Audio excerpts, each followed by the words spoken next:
sorry ass DJ.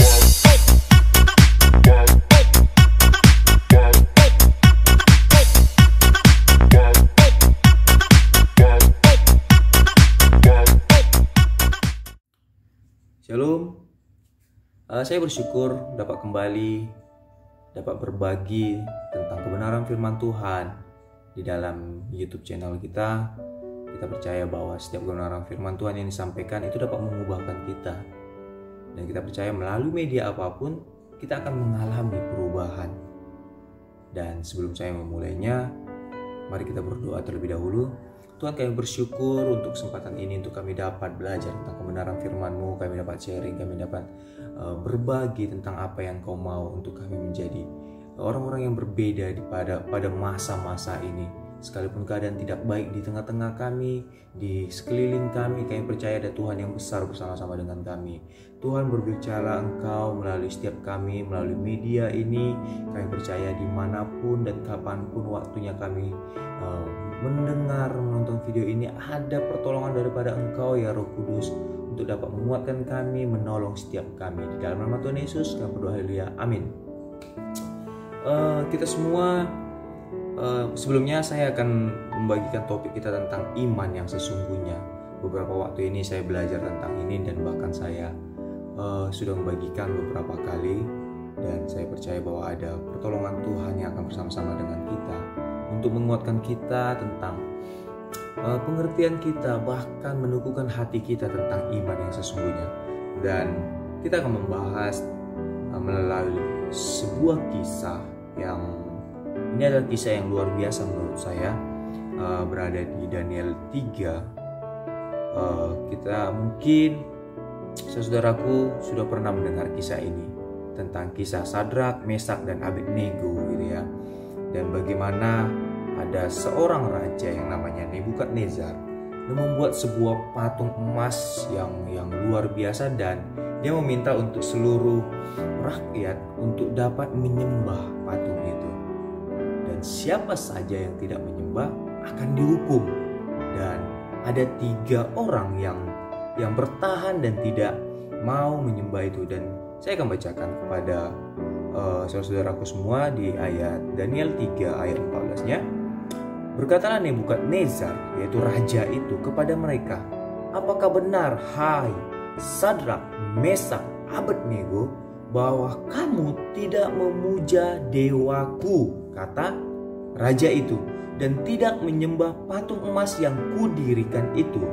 Di ayat 15-nya, sekarang jika kamu, raja ini menawarkan kepada mereka, jika kamu bersedia, demi kamu mendengar bunyi sangkakala, seruling, kecapi, rebab, gambus, serdam, dan berbagai jenis bunyi-bunyian, sujudlah menyembah patung yang kubuat itu.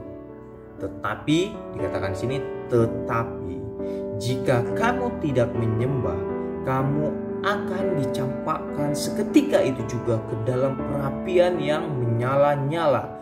Dan dewa manakah yang dapat melepaskan kamu dari dalam tanganku? Di sini Raja Nebukadnezar agak sombong gitu ya. Dia bilang, dewa mana yang dapat melepaskan kamu dari hukuman yang kuberikan kepadamu? Lalu di ayat 16, lalu Sadrak, Mesak, dan Abednego menjawab Raja Nebukadnezar, tidak ada gunanya kami memberi jawab kepada tuanku dalam hal ini. Baru berikutnya di ayat 17, jika Allah kami yang kami puja sanggup melepaskan kami, maka Ia melepaskan kami dari perapian yang menyala-nyala itu dan dari tanganmu ya Raja. Di sini mereka memiliki iman, berkata bahwa jika Allah kami yang kami puja, berarti mereka mengenal siapa Allah mereka. Mereka mengetahui siapa Allah mereka. Jika Allah kami, mereka memiliki iman bahwa Allah yang mereka puja mampu melepaskan mereka. Tetapi ayat yang luar biasanya di ayat 18 dikatakan, tetapi seandainya tidak, hendaklah tuanku mengetahui. Mereka mengatakan perkataan iman yang luar biasa, yang bagi saya ini hal yang sangat luar biasa, dan ini yang harus kita contoh, dan ini yang seharusnya ada bagi kita. terkhususnya anak-anak muda di zaman ini dengan kondisi saat ini yang seharusnya dikatakan mereka. Tetapi seandainya tidak, hendaklah tuanku mengetahui, hendaklah Raja Nebukadnezar mengetahui, ya Raja, bahwa kami tidak akan memuja dewa tuanku dan tidak akan menyembah patung emas yang tuanku dirikan. Dikatakan di sini bahwa sekalipun ataupun mungkin jika apa yang kami minta ini kepada Tuhan yang kami puja tidak dikabulkan, itu tidak akan mengubahkan hati kami, itu tidak akan mengubahkan iman kami, dan itu tidak akan mengubahkan arah penyembahan kami kepada patung itu. Itu adalah perkataan yang luar biasa yang mereka sampaikan. Dan kita tahu di ayat berikutnya Nebukadnezar marah sampai dia bilang apa? Naikkan perapian itu, panaskan lebih dari, bahkan dibuat 7 kali lebih panas dari yang biasanya, gitu ya. Dan saat itu raja ini langsung memerintahkan anak buahnya untuk memasukkan mereka. Bahkan karena panasnya, mungkin saudaraku membacanya, karena begitu panasnya perapian ini sehingga orang yang melempar mereka bertiga pun akhirnya terbakar, gitu ya. Dan di sini kita baca di ayat mana berikutnya ya. Di ayat 24. Kemudian terkejutlah Raja Nebukadnezar, lalu bangun dengan segera. Berkatalah ia kepada menterinya, bukankah 3 orang yang telah kita campakkan dengan terikat di dalam api? Jawab mereka kepada raja. Jawab menteri-menterinya, ya benar ya Raja. Tetapi di ayat 25 katanya, tetapi ada 4 orang kulihat berjalan-jalan dengan bebas di tengah-tengah api itu. Mereka tidak terluka, dan yang keempat itu rupanya seperti anak dewa. Dikatakan di sini ada 3 orang yang dimasukkan, yaitu Sadrak, Mesak, dan Abednego. Tetapi yang terlihat ada 4. Siapakah sosok yang keempat? Yaitu apa? Dia adalah, dibilang di sini, rupanya seperti anak dewa. Rupanya seperti sesuatu yang berbeda, bukan seperti manusia. Itu adalah utusan Allah. Itu adalah anak Allah yang diutus untuk bersama-sama dengan mereka. Lalu dibilang di sini di ayat 26, lalu Nebukadnezar mendekati pintu perapian menyala itu, berkatalah ia, Sadrak, Mesak, dan Abednego, hamba Allah yang maha tinggi, keluarlah dan datanglah kemari. Lalu keluarlah Sadrak, Mesak, dan Abednego.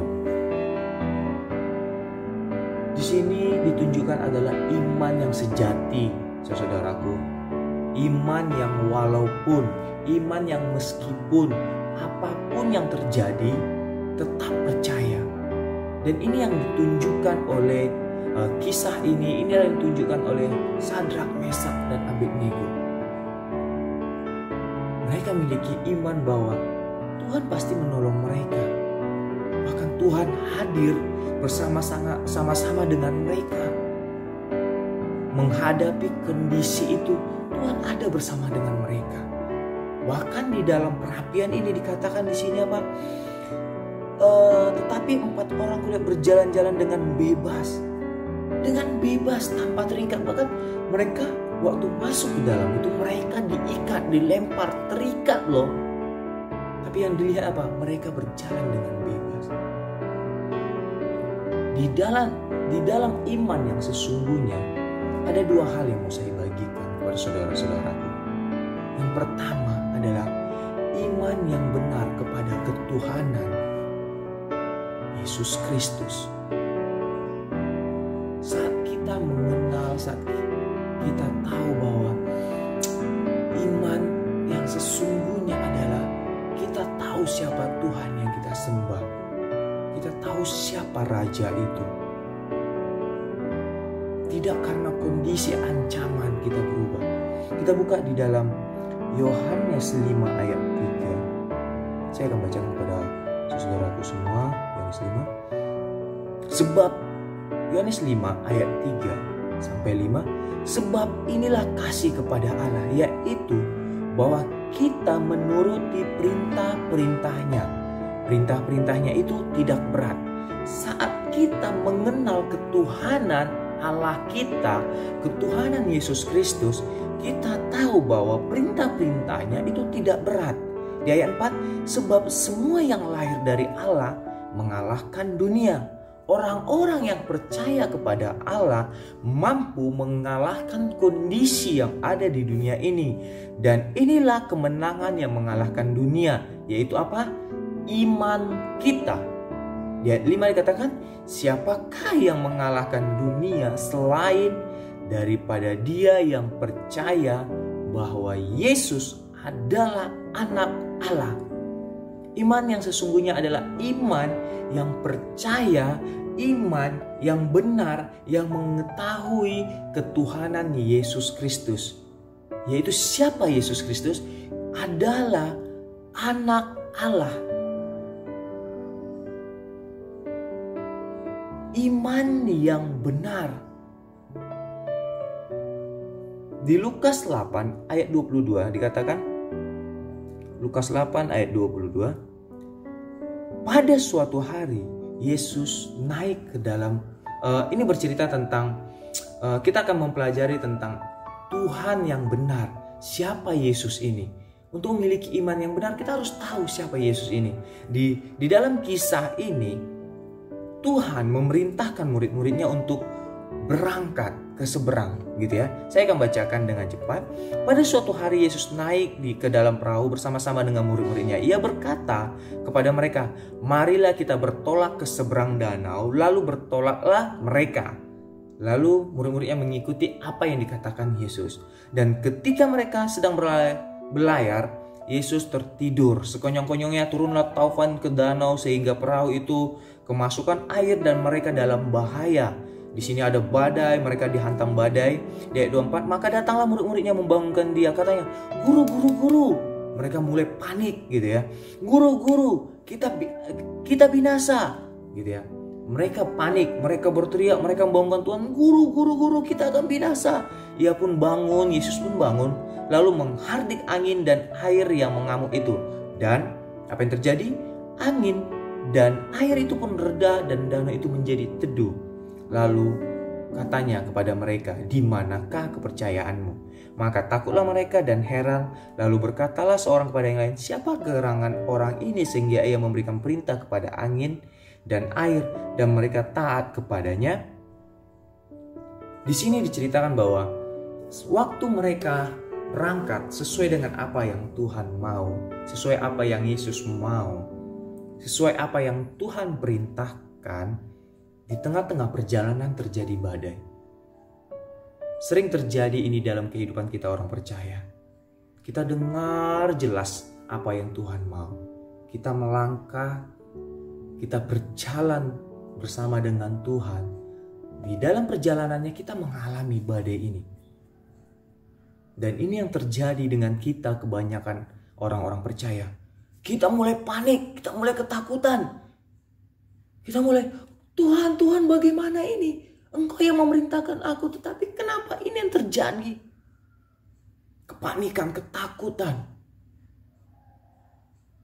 Kenapa? Karena kita tidak memiliki iman yang benar. Kita tidak memiliki iman yang benar kepada Tuhan bahwa Yesus itu begini loh. Yesus itu mampu melakukannya. Saat Tuhan memerintahkan kita melangkah dan Tuhan tidak akan pernah meninggalkan kita. Itu iman yang benar. Tetapi murid-muridnya mengalami hal yang berbeda. Mereka ketakutan, mereka tidak tahu. Saat Yesus bangun, Yesus katakan kepada apa? Angin itu, diam dan tenanglah.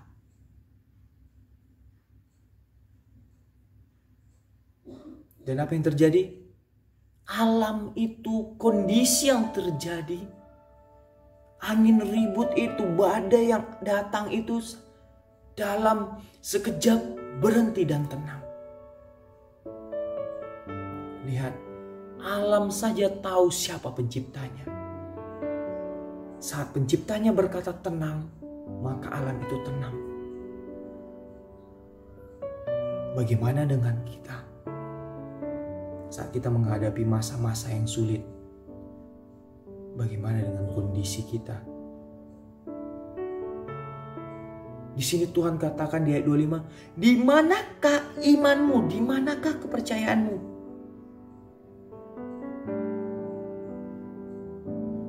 Di manakah imanmu?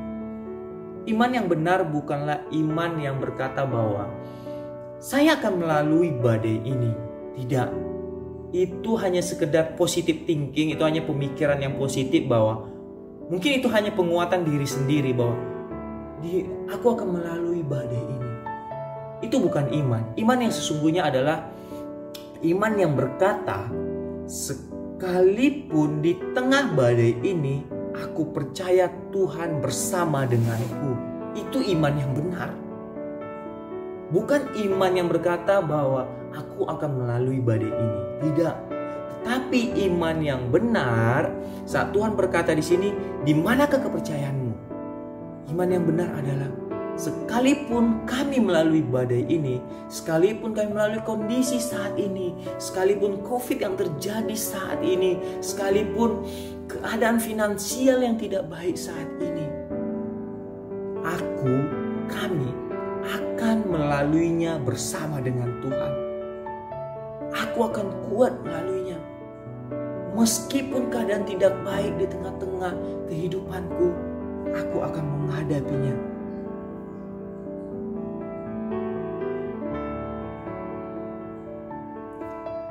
Di sini iman yang benar terhadap Tuhan adalah kita mungkin mengetahui beberapa ada di satu kebenaran firman Tuhan dikatakan bahwa saat imanmu sebesar biji sesawi engkau akan mampu memindahkan gunung. Ya betul, itu benar sekali gitu ya.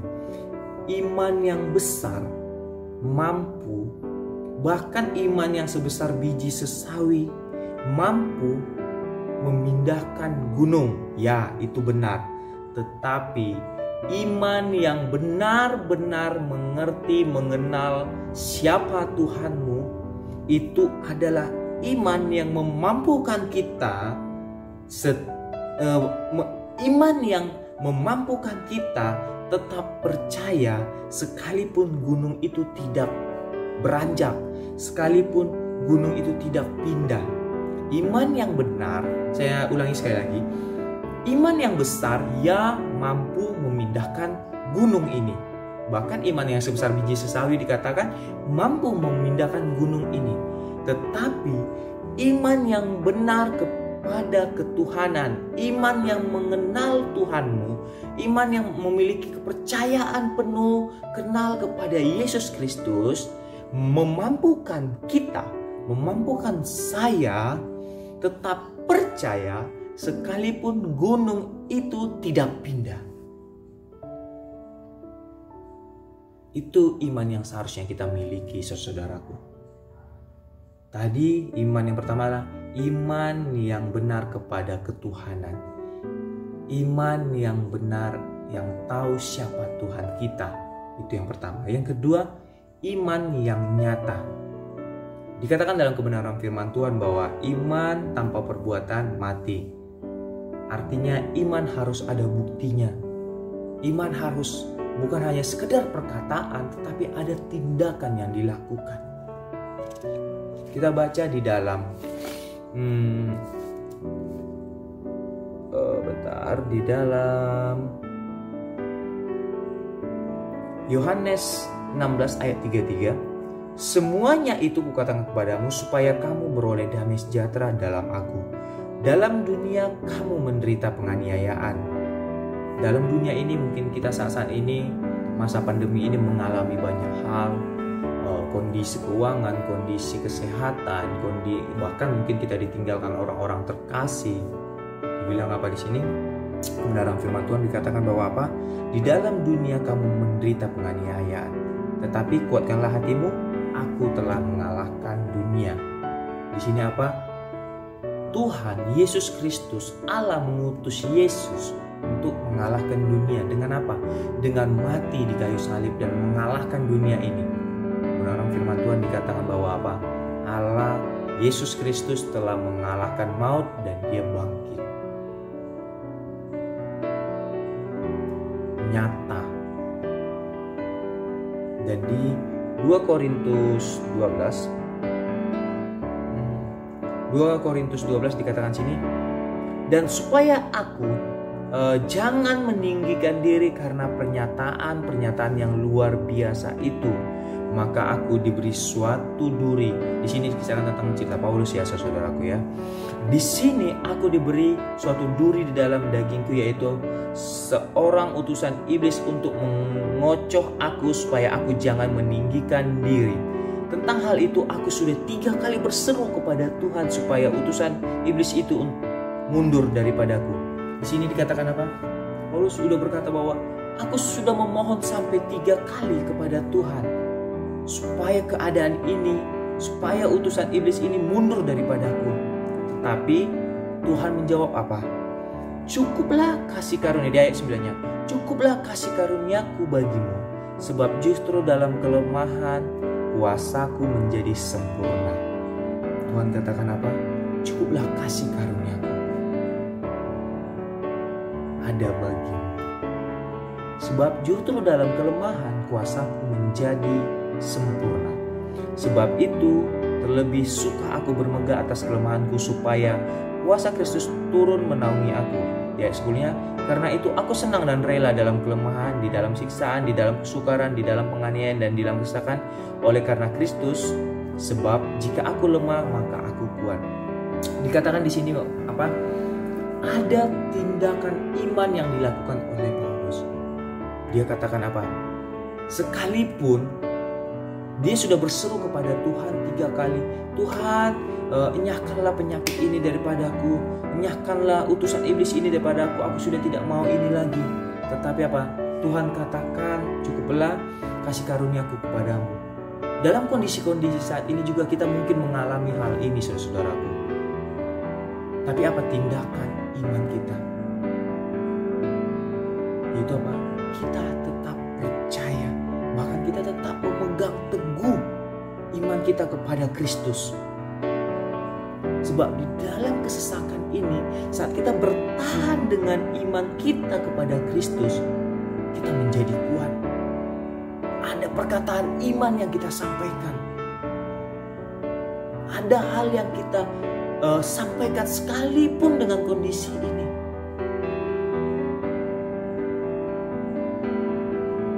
Ada kepercayaan penuh kepada Tuhan. Ada tindakan yang dilakukan oleh Sadrak, Mesak, dan Abednego, yaitu apa? Mereka tetap percaya. Pertama tadi mereka katakan apa? Tuhan yang kami sembah akan menolong kami. Mereka kenal, mereka memiliki iman yang pertama, iman yang benar kepada ketuhanan, iman yang benar kepada Yesus Kristus. Ada Tuhan yang besar yang akan menolong mereka. Tindakan yang kedua yaitu apa? Iman yang nyata. Sekalipun mereka tidak dilepaskan, sekalipun mereka tidak dijawab Tuhan doanya, mereka tetap percaya dan mereka tidak akan mengikuti apa yang dikatakan oleh raja ini. Sama hal yang dikatakan Paulus dalam kebenaran ini juga. Paulus sudah meminta sampai 3 kali berseru kepada Tuhan. Tapi Tuhan bilang apa? Cukuplah kasih karuniaku. Dia sendiri berkata, ya cukup itu atas hidupku. Cukup engkau yang telah mati bagiku dan aku memegang teguh itu. Iman yang nyata. Percaya dengan kematian Yesus Kristus bagiku, itu cukup bagiku. Kondisi yang terjadi di sekitarku itu tidak akan mengubahkan kepercayaanku kepada Tuhan. Tuhan yang aku percaya yang mati bagiku, bahkan bangkit bagiku. Di Roma 8 ayat 35, siapakah yang akan memisahkan kita dari kasih Kristus? Siapa yang akan memisahkan kita dari kasih Kristus? Penindasankah? Kesesakan? Penganiayaan? Atau kelaparan? Atau ketelanjangan? Atau bahaya? Atau pedang? Atau COVID? Atau krisis saat ini? Atau kondisi yang menjerat kita saat-saat ini, siapa yang dapat memisahkan kita? Tidak ada. Tuhan Yesus hadir di muka bumi ini, menolong kita, membebaskan kita.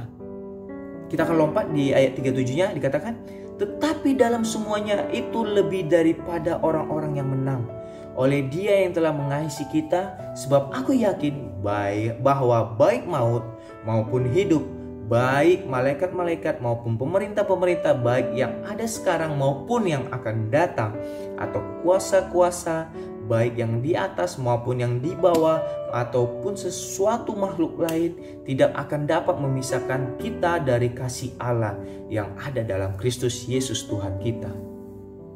Dia terlebih dahulu mengasihi kita, mengutus anaknya bagi kita, bagi saya orang yang berdosa ini.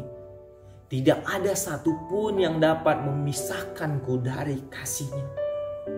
Aku tidak minta untuk Tuhan datang bagiku, tetapi Dia sendiri datang karena kasih-Nya terlebih dahulu kepadaku.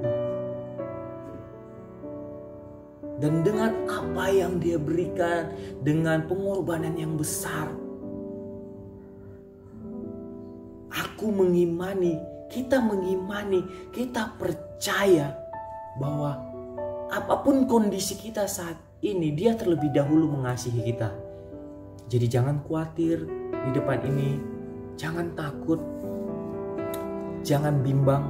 Miliki iman yang benar, miliki iman yang sesungguhnya. Iman yang tidak terpengaruh dengan kondisi saat ini. Kita harus miliki itu. Saya percaya kebenaran firman Tuhan ini menguatkan kita, mengembalikan kita kepada kasih-Nya, kasih kita kepada Tuhan. Iman yang tanpa ragu-ragu. Iman yang sekalipun kita di dalam badai itu, kita tetap akan ditolong oleh Tuhan. Sebab Dia terlebih dahulu mengasihi kita. Saya akan tutup dengan pernyataan yang selalu menguatkan saya. Iman yang sesungguhnya adalah iman yang benar terhadap Yesus Kristus.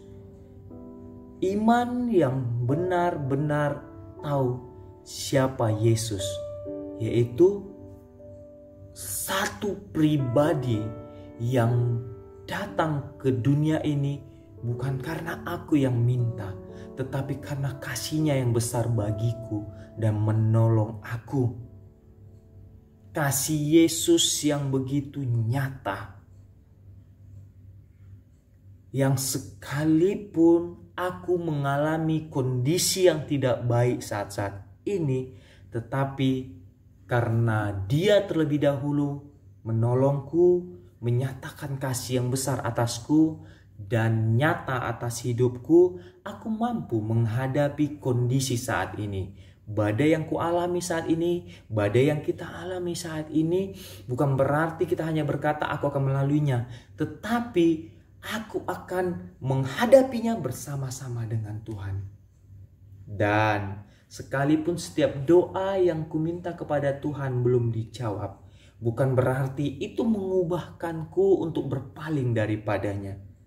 Karena aku tahu benar siapa Dia. Mungkin itu saja sharing firman Tuhan yang saya dapat bagikan untuk saudaraku semua, terkhususnya anak-anak muda. Sudah saatnya engkau memiliki iman yang berbeda. Mari kita tutup dalam doa. Tuhan, saya bersyukur buat kebenaran firman Tuhan yang disampaikan. Biarlah setiap kebenaran firman Tuhan yang disampaikan ini tumbuh di tanah yang subur dan kami menghasilkan buah. Dan kami mau percaya Tuhan, di waktu-waktu ini kami memiliki iman yang benar kepada Engkau.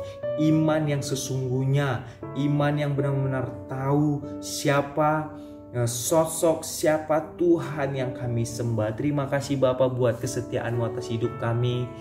Sekalipun kadang kami menjauh, kadang kami ragu, tetapi Engkau tetap setia bagi kami. Dan ke depan ini melalui kebenaran firman Tuhan ini, dimanapun kami mendengarnya dan dimanapun kami menontonnya dan kapanpun itu, kami percaya kami memiliki iman yang lebih lagi kepada Engkau. Terima kasih Tuhan, di dalam nama Tuhan Yesus kami berdoa, haleluya, amin. Terima kasih buat saudaraku semua, Tuhan Yesus memberkati. Shalom.